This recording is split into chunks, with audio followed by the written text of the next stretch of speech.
Welcome to our deep dive. Today Mhm. we're going to be looking at ancient texts and how they connect to the Bible. Okay. We've got this really interesting discussion between a few different folks. Yeah.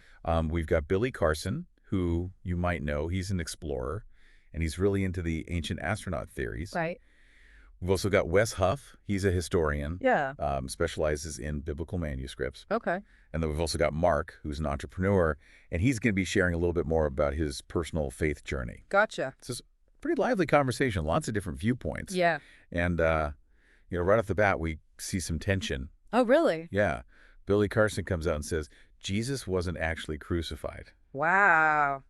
And to back this up, he's using sources like something called the Sinai Bible, if you heard of that, I have not. No. and also the Gospel of Barnabas. Okay. And he even brings in the Gospel of Jesus' wife as like Yeah. potential evidence. So, one of the questions that comes up when you start talking about ancient texts is like, Yeah. how do we even know Mm. if this text is the real deal or if it's something that was made up later? Exactly. Yeah. How do we know it's authentic? And that's where Wess Huff comes in. Okay. He's our expert on these ancient manuscripts, right? Right. So he clarifies that this Sinai Bible that Carson's talking about is actually something called Codex Sinaiticus. Okay. This is a super important manuscript from the 4th century. Wow. 4th century. That's It's not- old. But Huff points out that this text doesn't actually say that Jesus wasn't crucified. Okay. In fact, it actually kind of lines up with all the other early biblical manuscripts that we have Interesting. that talk about the crucifixion. Okay.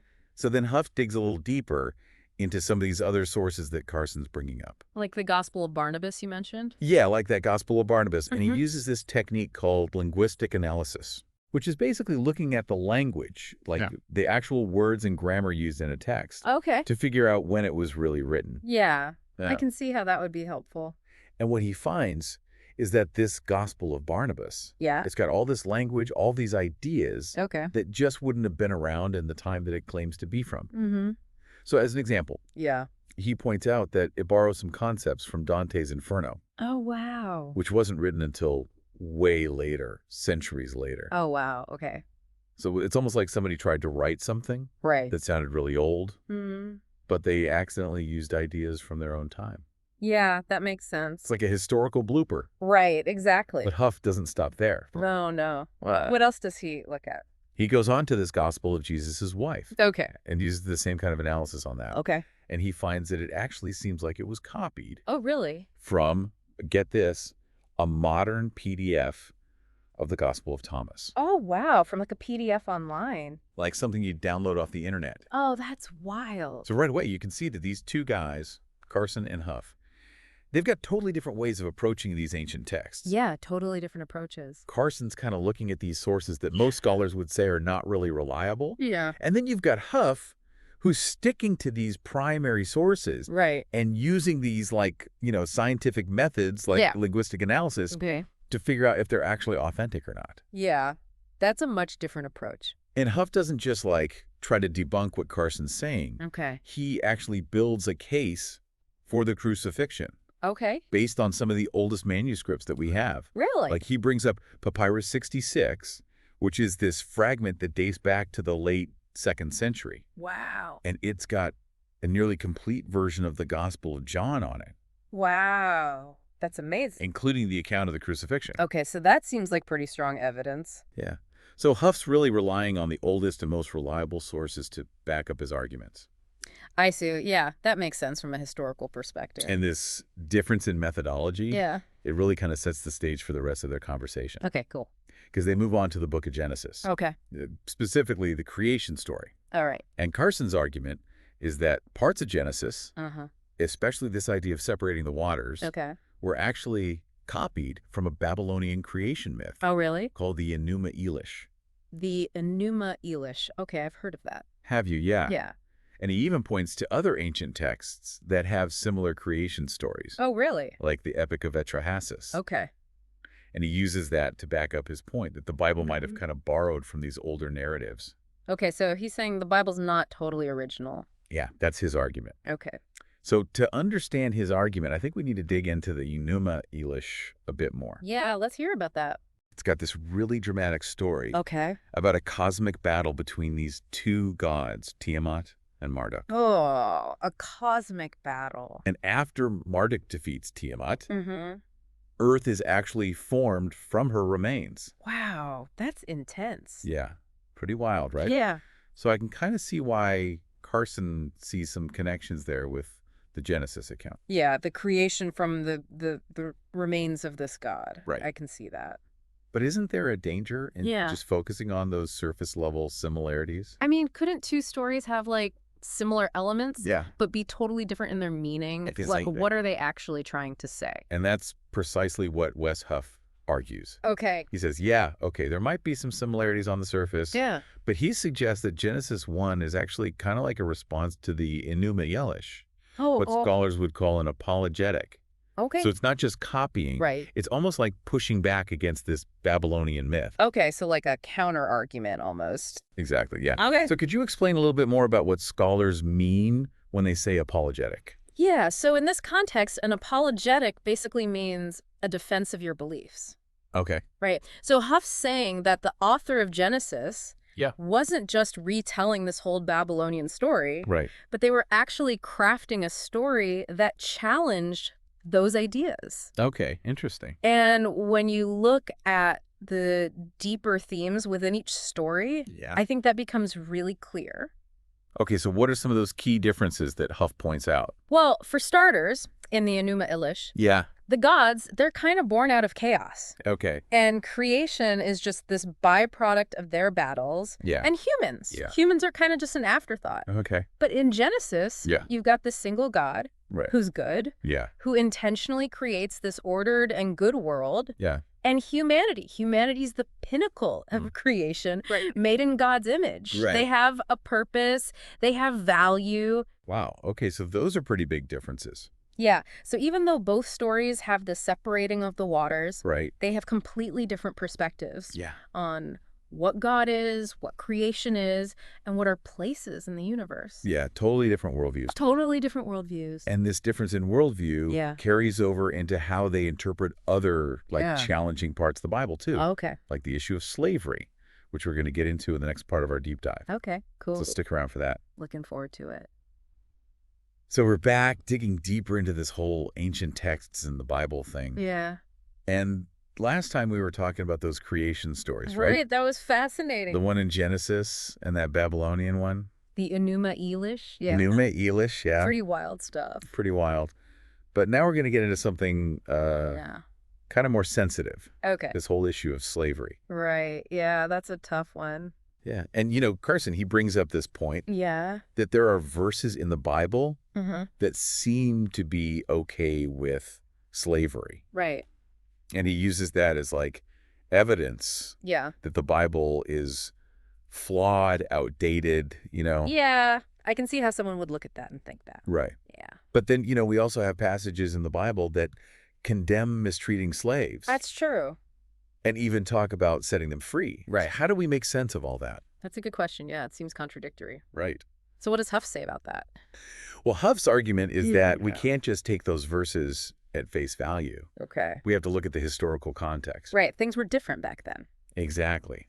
He's saying that slavery in ancient Israel Yeah. wasn't the same thing as like No. the brutal race-based slavery Yeah, the kind we think of today. that we think of today. Yeah. He says in many cases it was more like Mhm. indentured servitude, Oh. where there were actually protections for the people who were enslaved. Interesting. So it wasn't just like absolute power over another person. Right. It was a much more complex system. Okay.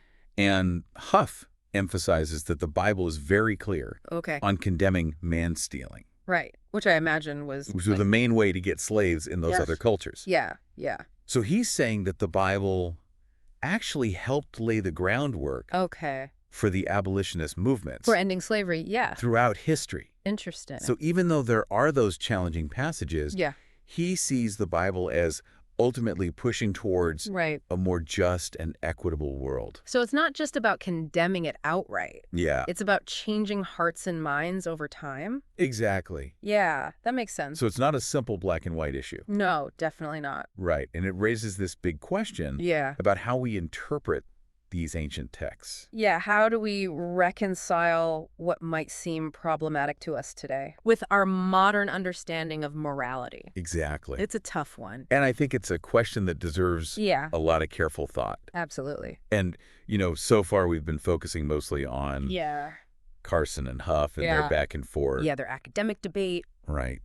But we also have Mark. Right, the entrepreneur. Yeah. And he brings this whole other Yeah. personal experiential element Right, he's got a different perspective. to the conversation. Right. So Mark shares his own story Okay. about this incredible experience he had while he was in jail. Oh, wow. And Yeah. he credits Jesus' message of love and forgiveness Wow. for turning his life around. That's powerful. Yeah, so it's a powerful reminder that faith isn't just about like intellectual arguments or historical debates. It's about how it affects your life. Exactly. It's about how these beliefs actually play out Yeah. in our lives. Yeah. And he goes on to tell this amazing story Oh, really? about how his marriage to his Muslim wife Wow. was actually saved. What happened? So she was going through a really tough time. Yeah. And through a series of what he calls coincidences, Okay. she ended up finding comfort and guidance Okay. at a Christian church. Wow. That's incredible. And this led to a reconciliation Wow. that saved their marriage. Wow. That's amazing. So Mark sees this as an example of Yeah. God working in mysterious ways. Right. He kind of echoes what Huff said about Yeah. Christianity being verifiably true. Mm-hmm. But he also emphasizes that it requires Yeah. personal exploration Right. You got to seek it out. and being open to the unexpected. So it's not just about reading a book or something. It's about Um, going out and experiencing it. Exactly. Yeah, that makes sense. And to add another layer to this whole thing, Oh, yeah. Mark mentions this psychological case study of Jesus Okay. that he did in college. Really? A psychological case study? Yeah. Interesting. And the study found no evidence that Jesus suffered from any mental illness. Wow. So that kind of throws a wrench in the whole Yeah. liar, lunatic, or Lord thing. Right. Like, if he wasn't lying Right. and he wasn't crazy, Yeah. then what was he? That's a good question. And you know what I appreciate about this whole conversation? Yeah. Is that it doesn't shy away from these Right. tough questions. Yeah, it's not afraid to ask the hard questions. It actually encourages us to wrestle with them Exactly. and to do it respectfully, right? Yeah, I noticed that too. Even though Yeah, Carson and Huff disagree on a lot, they do. they still have this respectful tone. Right. It's refreshing, you know? Yes, it's a nice change from Yeah. the kind of heated, divisive debates Yeah, you see that everywhere. where we see online. Yeah, for sure. But ultimately, this Yeah. deep dive is about more than just a debate. Okay, so what is it about then? It's an invitation to think critically, Okay. to challenge our own assumptions, and to really explore this fascinating relationship Mm-hmm. between ancient texts, history, and faith. Okay, that's a great way to put it. And as we head into the last part of our deep dive, Yeah. we're going to unpack some key takeaways Cool. and think about what all of this means Yeah, for you and your own journey of discovery. I'm excited for that. So we've really gone deep on this one. Yeah, a lot to think about. Ancient texts, the Bible, faith. It's been a journey. It has. As we wrap up, what are your biggest takeaways from all this? Well, I think one thing that really stands out is how important it is Yeah.